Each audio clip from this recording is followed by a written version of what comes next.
Alrighty, so I have Alan Vescovi here. He's my girlfriend's dad.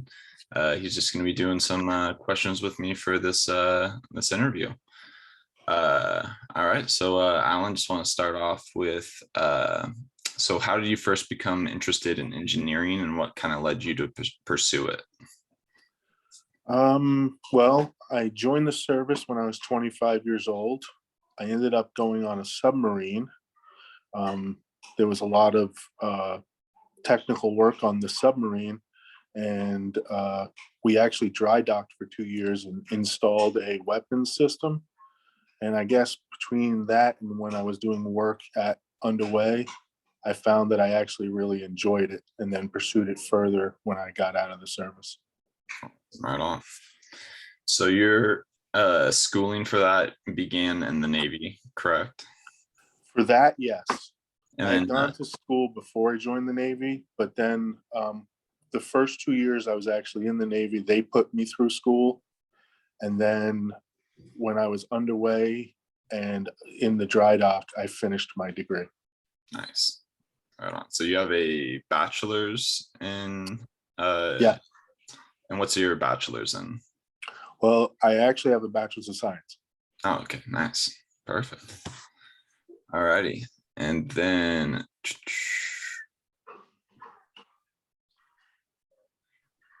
so what was one of your biggest obstacles that you kind of found going throughout your whole like engineering schooling and whatnot, and what they were putting you through?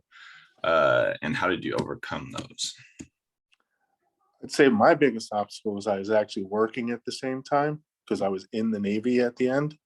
And it takes time and it's a little demanding. You have to really prioritize your free time, and you don't get as much as you'd like. No. But if you do it and get through it, then in the long run, you get so much more free time later on in life. Oh yeah. All right. And what were some of the most important aspects of your schooling that you feel have followed you with you throughout like your entire career? I would say probably, like I said, having to prioritize things. So now what I learned most was how to prioritize how I troubleshoot and how I figure things out at work through a systematic thought process to minimize the time I actually have to spend repairing. So rather than just jump right in and go fix something and then have it break again, or trying to figure out while I'm fixing things, I usually take a step back approach, take a look at what the problem is, and then actually figure out why that could even possibly happen and what could induce those issues. And then I work from there. And I think the schooling and being in the service all taught me how to do that.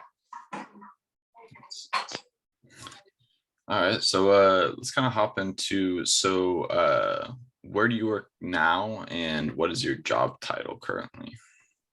I work at On Semiconductor, and I am currently the lead equipment technician for what they call the Automech group, which is metrology and automation. I basically fix all the metrology and automation tools at On Semiconductor. I've been there for 25 years now. I've filled roles as a technician. I've filled roles as an engineer in the same group and as an engineer in thin films. So when you first started out there, were you a technician or were you? Yes. Yeah. When I came off the submarine, I actually started as a technician. I did that for about 5 years, and then promoted into engineering. I did engineering for about another 12 years and then went back to being a technician. Nice.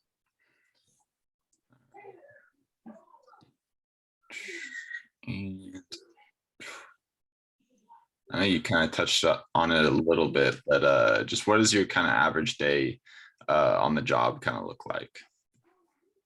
Oh, well, actually, I actually devise it up as I work 3 days on, 4 days off, 4 days on, 3 days off.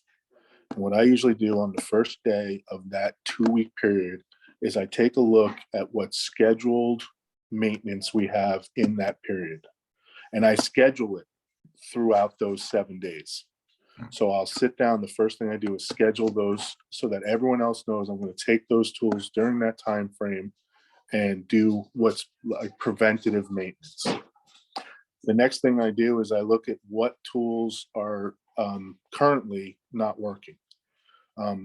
As a lead tech, I have two different real tasks. One of them is to assign those tools to the other technicians based on their qualifications to fix them or for training purposes. And then the next thing is if it's say an extended down, like it's been down for a day or two, when I get in there, I'll usually just take those over, try and figure out what the problem is and resolve it. And that's how my day usually goes.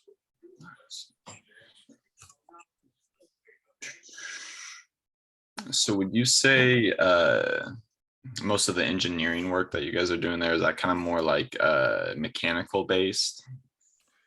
For me, in my group, yes, there's two different basically engineering groups at On Semiconductor. There's an equipment engineering group and a process engineering group, because we deal with in semiconductor, you're doing metal and oxides and layers of stuff on the wafer, and that is the process side. How the tool does that is the equipment side. I've always been on the equipment side. Nice. All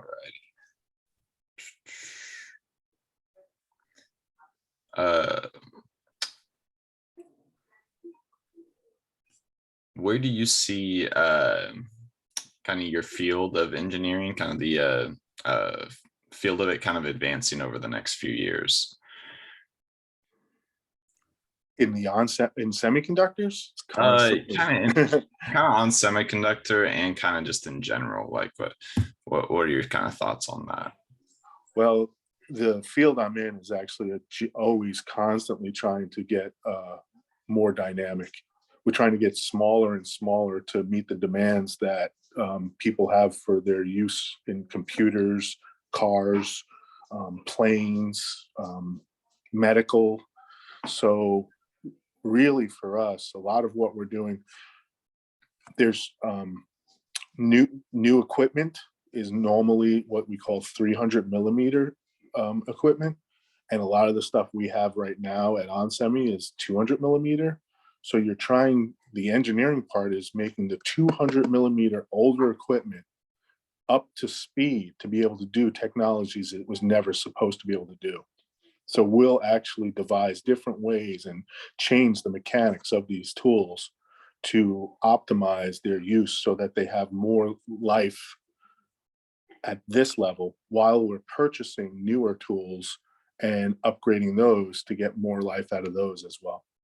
So it's constantly evolving situation because the tools are constantly, about every 5 years, the manufacturers of semiconductor equipment make a new tool and obsolete the old one. Well, companies aren't buying new tools every time. So we're trying to make a 5-year plan last 15 years. I'd have to deal with a lot of juggling of just kind of like dealing with exactly what you're kind of saying, trying to bring up old equipment up to new speeds that are kind of now, Yes, kind of the standard now. Yes, we do that often, actually. We'll change the dynamics of how a tool would work. We'll re-engineer some of a lot of what I do is metrology and lasers, and I'll re-engineer the laser to get finer tips, to be able to see smaller diameters. Well, a lot of that stuff happens in our engineering groups and in our maintenance groups. That's pretty incredible stuff. All right. So just a couple more questions here.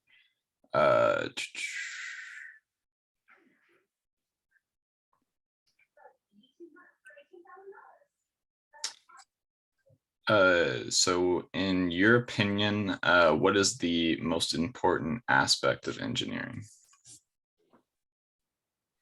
I think the most important aspect of it is to optimize the use of the equipment.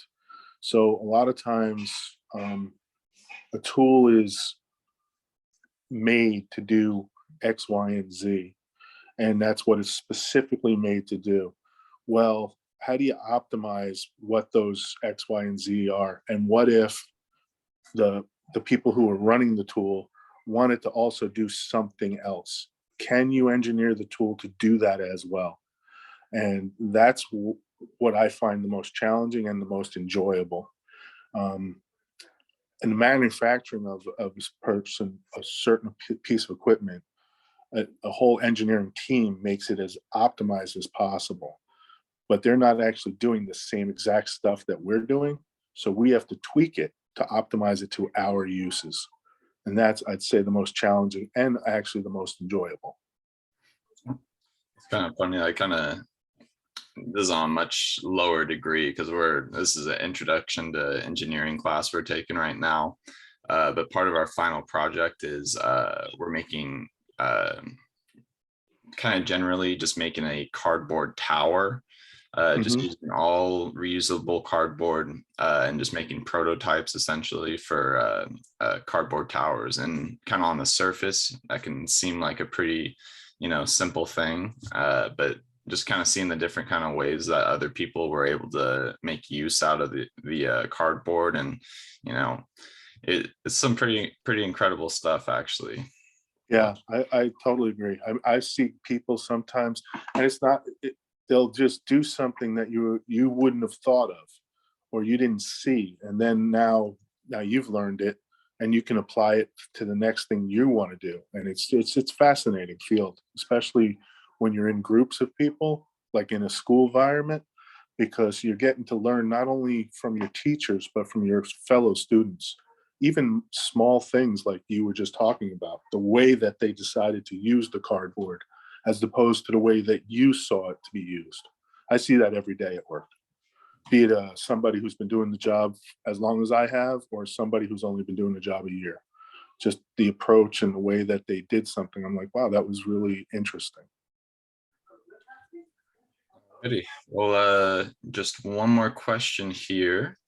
So what would be your best advice that you could give to a beginning engineering student?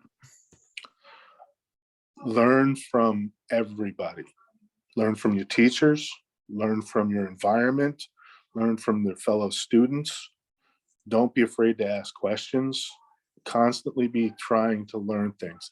Don't be nervous about looking dumber than, say, the next person or not as educated. It's all about trying to expand your mind and see things from all the different ways that other people see it as well. And I think a lot of times that gets lost a little bit in engineering. We get focused on, well, it should do this if I do this, and because that is the science of it. But the enjoyable part and where engineering part comes in is, I know it should do this, but can you make it do this as well? So that would be, I would say, my advice is keep like keep your science in there. Obviously, be strict with your sciences and stuff, but don't be afraid to imagine as well. Alrighty. Well, thank you again for doing this with me, and I'm sure you said a lot of great stuff that that obviously I'm going to take in, and I'm sure a lot of the students are really going to appreciate hearing your insights. So, yeah, thank Good, you. I hope so. Alrighty. All right, I'll see you soon. Yeah, here, let me end the recording real quick. Okay.